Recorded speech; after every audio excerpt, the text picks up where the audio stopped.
সাবেক প্রধানমন্ত্রী শেখ হাসিনার বিরুদ্ধে দুটি মামলায় রায় হয়েছে। সাবেক প্রধানমন্ত্রী না, বর্তমান প্রধানমন্ত্রী। যেহেতু ক্ষমতাচ্যুত উনি, না কিসের ক্ষমতাচ্যুত? কিভাবে ক্ষমতাচ্যুত হয়েছে? কিভাবে ক্ষমতাচ্যুত হয়েছে? যেহেতু উনি তো এই মুহূর্তে দেশে নাই। এই মুহূর্তে দেশে না থাকতে পারে। পৃথিবীতে ইতিহাসে এরকম অনেক ঘটনা ঘটেছে যে এরকম অনেক রাজা বাদশারা ছিলেন না। বাংলাদেশের সশস্ত্র বাহিনী মাননীয় প্রধানমন্ত্রীকে একটি নিরাপদ স্থানে স্থানান্তরিত করেছেন। আপনি আমাকে সংবিধানের আলোকে বোঝাতে পারবেন উনি ক্ষমতাচ্যুত? আমাকে সংবিধানের আলোকে বুঝতে পারবেন উনি সাবেক? বোঝান, তাহলে আমি আপনার সাথে একমত হব না। আপনিও তো বাংলাদেশের নাগরিক, তাহলে আপনি বাংলাদেশের সংবিধান মানেন না? মানেন তো? তাহলে মানলে আপনি আমাকে সাবেক বলেন কেন? উনি কি পদত্যাগ পত্র জমা দিয়েছেন?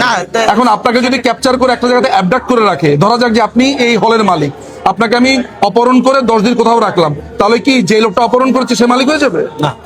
তাহলে আপনি আমাকে এটা বলবেন, আপনি সঠিক প্রশ্ন করেন, সঠিক উত্তর পাবেন। আচ্ছা, আপনার কাছে সর্বশেষ প্রশ্ন। না প্রশ্নটা করেন আবার। না, আমি এটাই জানতে চাচ্ছি যে যেহেতু বাংলাদেশের মাননীয় প্রধানমন্ত্রী, হ্যাঁ, আপনি নিজে দেখেছেন যে সবাই একদম বাংলাদেশের শেষ মিডিয়া থেকে সবাই লিখছে ক্ষমতাচ্যুত প্রধানমন্ত্রী, ক্ষমতাচ্যুত।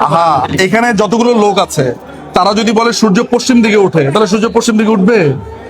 সেটা আইন। আমি তো একজন আইনজীবী না, আমি তো আইনের বাইরে কথা বলতে পারি না রে ভাই।